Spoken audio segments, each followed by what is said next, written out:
আসসালামু আলাইকুম। সংবাদে আপনাদের সবাইকে স্বাগত জানাচ্ছি। আমি ফিরোজ তোহা। শুরুতেই আরবে কেবলস সংবাদ শিরোনাম। পুরোদমে ইরান, ইসরায়েল এবং নিরীহ ফিলিস্তিনিদের মাঝে ভয়াবহ যুদ্ধ চলছে। আর এরই মাঝে আমাদের হাতে এসেছে যুদ্ধের সর্বশেষ গুরুত্বপূর্ণ তাজা আপডেট সংবাদ। প্রথমেই জানাবো, দখলদার ইসরায়েলে বেজে উঠল ক্ষেপণাস্ত্র হামলা সাইরেন। ইয়েমেন থেকে মুহুর্মুহুর হামলায় কেঁপে উঠল ইসরায়েল। ইসরায়েলি সেনাবাহিনী জানিয়েছে তারা ইয়েমেন থেকে ছোড়া ব্যালিস্টিক ক্ষেপণাস্ত্র প্রতিহত করতে ব্যর্থ হয়েছে। এর ফলে পুরো ইসরায়েল জুড়ে আতঙ্ক বিরাজ করছে। ইসরায়েলের আন্তর্জাতিক বিমানবন্দর লক্ষ্য করে এই হামলা চালিয়েছে আজ ইয়েমেনের হুতি বিদ্রোহীরা।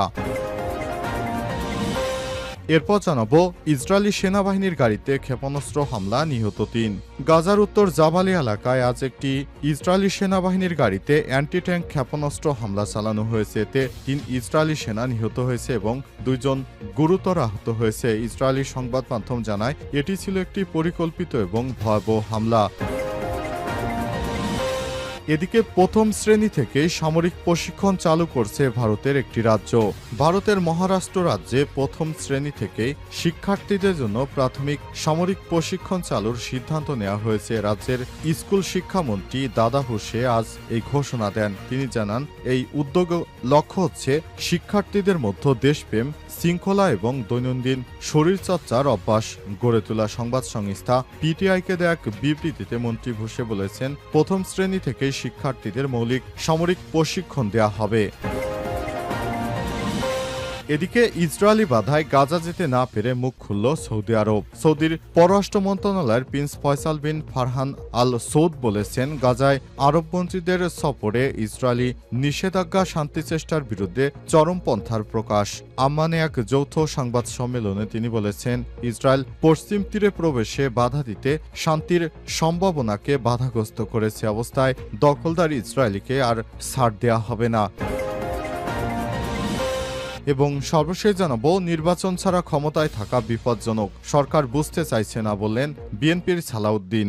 নির্বাচন ছাড়া ক্ষমতায় থাকা বিপজ্জনক, এটা এই সরকার বুঝতে পারছে না বলে মন্তব্য করেছে বিএনপির স্থায়ী কমিটির সদস্য সালাউদ্দিন আজ রাজধানীর জাতীয় প্রেস ক্লাবে এক আলোচনা সভায় তিনি এই মন্তব্য করেছেন। সালাউদ্দিন আরও বলেন, নির্বাচন ছাড়া ক্ষমতায় থাকা বিপজ্জনক, এটা আমরা সরকারকে বোঝানোর চেষ্টা করছি। প্রিয় দর্শক, এতক্ষণ শুনছিলেন সংবাদ শিরোনাম, এবারে বিস্তারিত। তবে তার আগে বন্ধুরা, অনুরোধ থাকবে এই সংবাদটিতে একটি লাইক দিন। এই চ্যানেলে আপনি নতুন হয়ে থাকলে আমাদের সংবাদটি দেখতে দেখতে চ্যানেলটি সাবস্ক্রাইব করে রাখুন। কমেন্ট করে বন্ধুরা আপনার মূল্যবান মতামত জানিয়ে দিন আপনি বিশ্বের কোন দেশ থেকে বা বাংলাদেশের কোন স্থান থেকে আমাদের সংবাদটি দেখছেন এবং শুনছেন। এবারে বিস্তারিত। ইসরায়েলে বেজে উঠল ক্ষেপণাস্ত্র হামলা সাইরেন। ইসরায়েলি সেনাবাহিনী জানিয়েছে তারা ইয়েমেন থেকে ছোড়া একটি ক্ষেপণাস্ত্র প্রতিহত করতে সক্ষম হয়েছে। আজ ইসরায়েলের বিভিন্ন এলাকায় সাইরেন বাজার কিছুক্ষণ পর এই তথ্য জানানো হয়েছে। ইসরায়েলি বাহিনীর এক বিবৃতিতে বলা হয়েছে, ইয়েমেন থেকে ছোড়া একটি ক্ষেপণাস্ত্র সফলভাবে প্রতিহত করা হয়েছে। এর ফলে জেরুজালেমের আকাশে উচ্চ শব্দ শোনা যায়। অন্যদিকে ইয়েমেনের হুতি বিদ্রোহীরা ইসরায়েলের প্রধান আন্তর্জাতিক বিমানবন্দর বেন গুরিয়ন আন্তর্জাতিক বিমানবন্দর উদ্দেশ্য করে হামলা করেছে। হুতিদের সামরিক মুখপাত্র ইয়াহিয়া সারি এক ভিডিও বার্তায় জানিয়েছেন, আমাদের ক্ষেপণাস্ত্র বাহিনী তেল আবিবের কাছে বেন গুরিয়ন আন্তর্জাতিক বিমানবন্দর লক্ষ্য করে সামরিক অভিযান চালিয়েছে। হুতিরা জানিয়েছে তারা ফিলিস্তিনিদের প্রতি সংহতি জানিয়েই হামলা চালাচ্ছে। গত মার্চে গাজায় 2 মাসের যুদ্ধবিরতির সময় তারা হামলা বন্ধ রেখেছিল, কিন্তু যুদ্ধবিরতি শেষ হওয়ার পর ইসরায়েলের হামলা শুরু হলে তারা আবারও ফের হামলা শুরু করে। ইসরায়েল জানিয়েছে, গত বছর অক্টোবরে হামাসের হামলার পর গাজা যুদ্ধ শুরু হলে হুতিরা নিয়মিতভাবে ক্ষেপণাস্ত্র ও ড্রোন ছুটতে থাকে, যদিও বেশিরভাগই প্রতিহত করা হচ্ছে। তবে মে মাসের শুরুতে একটি ক্ষেপণাস্ত্র প্রথমবারের মতো বেন গুরিয়ন বিমানবন্দরে সীমানায় আঘাত হানে। এই হামলার জবাবে ইসরায়েলও ইয়েমেনের রাজধানী সানা সহ বিভিন্ন স্থানে পাল্টা বিমান হামলা চালিয়েছে। লক্ষ্য করা হয় সানার বন্দর এবং বিমানবন্দর এলাকাও। তথ্যসূত্র বাসোস বা এএফপি। ইসরায়েলি সেনাবাহিনীর গাড়িতে ক্ষেপণাস্ত্র হামলা, নিহত ৩। গাজার উত্তরে জাবালি এলাকায় আজ একটি ইসরায়েলি সেনাবাহিনীর গাড়িতে অ্যান্টি ট্যাঙ্ক ক্ষেপণাস্ত্র হামলা চালানো হয়েছে। এতে ৩ ইসরায়েলি সেনা নিহত হয় এবং আরও ২ জন গুরুতর আহত হয়। ইসরায়েলি সংবাদ মাধ্যম জানিয়েছে এটি ছিল একটি পরিকল্পিত এবং ভয়াবহ হামলা। নিহত সেনারা নবম ব্রিগেডের সদস্য ছিলেন। আহতদের উদ্ধার করতে হেলিকপ্টার পাঠানো হলেও আশপাশে তীব্র গোলাগুলির কারণে অভিযান ব্যাহত হয়েছে। পরে আরও হেলিকপ্টার এসে এলাকায় গোলাবর্ষণ করে উদ্ধার চেষ্টা চালায়। এতে হেলিকপ্টার লক্ষ্য করে গুলিও ছোড়া হয়। পরিস্থিতি খারাপ হওয়ার কিছু সময় উদ্ধার অভিযান বন্ধ রাখতে হয়েছে। এই ঘটনার পর গাজায় ইসরায়েলি বিমান হামলা আরও বেড়ে যায়। আজ সারাদিন গাজার বিভিন্ন স্থানে বিমান হামলা চালিয়ে অনেক নিরীহ ফিলিস্তিনিকে হত্যা করা হয়েছে। গাজার স্বাস্থ্য মন্ত্রণালয় জানিয়েছে ২০২৩ সালের ৭ অক্টোবর থেকে শুরু হওয়া যুদ্ধে এখন পর্যন্ত ৫৪,০০০-এর বেশি মানুষ মারা গেছে, ১,২৪,০০০-এর বেশি আহত হয়েছে। হামাস অভিযোগ করে বলেছে ইসরায়েল বেসামরিক স্থাপনা, হাসপাতাল ও চিকিৎসা কেন্দ্রে হামলা চালাচ্ছে। এতে অনেক অসুস্থ মানুষ চিকিৎসা পাচ্ছে না, বিশেষ করে নারী ও শিশু, বৃদ্ধরা সবচেয়ে বেশি বিপদে আছে। হামাস আরও বলেছে ইসরায়েলের সব কাজ আন্তর্জাতিক আইন লঙ্ঘন করেছে। তারা যুক্তরাষ্ট্রের সমর্থনের বিষয়টি তুলে ধরে বলেছে আমেরিকার সহযোগিতায় ইসরায়েল ফিলিস্তিনিদের বিরুদ্ধে আক্রমণ চালিয়ে যাচ্ছে। এসব আক্রমণের ক্ষেত্রে কোনোভাবেই দখলদার ইসরায়েল এবং যুক্তরাষ্ট্র দায় এড়াতে পারে না। তাদের নির্দেশেই নিরীহ সাধারণ মানুষকে হত্যা করা হচ্ছে।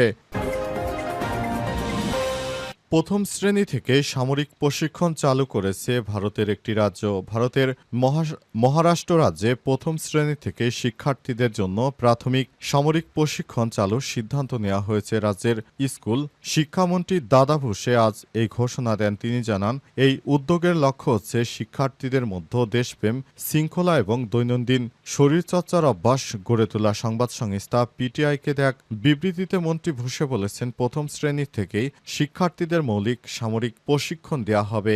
এতে তারা দেশের প্রতি ভালোবাসা অনুভব করবে এবং শারীরিকভাবে সক্রিয় থাকার পাশাপাশি শৃঙ্খলার চর্চা করতে শিখবে, যা তাদের সারা জীবনের জন্য উপকারে আসবে। প্রশিক্ষণ কার্যক্রম বাস্তবায়নে অবসরপ্রাপ্ত প্রায় ২.৫ লক্ষ সৈনিকের সহযোগিতা নেওয়া হবে। সেই সঙ্গে এনসিসি, স্কাউট গাইড এবং ক্রীড়া শিক্ষকরা এই প্রকল্পে যুক্ত থাকবেন বলে জানান এই মন্ত্রী। এই উদ্যোগের প্রতি মহারাষ্ট্রের মুখ্যমন্ত্রী দেবেন্দ্র ফড়নবিস ইতিবাচক সাড়া দিয়েছেন। সাম্প্রতিক ভারত পাকিস্তান উত্তেজনার প্রেক্ষাপটে এই পরিকল্পনা বিশেষ তাৎপর্য বহন করে। উল্লেখ্য, ২২ এপ্রিল পেহেলগামে সন্ত্রাসী হামলার পর ৭ মে ভারতীয় সেনাবাহিনী পাকিস্তান অধিকৃত কাশ্মীরে অপারেশন সিঁদুর পরিচালনা করে। একই সময় সারা দেশে অপারেশন অভ্যাস এর অধীনে একটি জাতীয় মহড়া অনুষ্ঠিত হয়।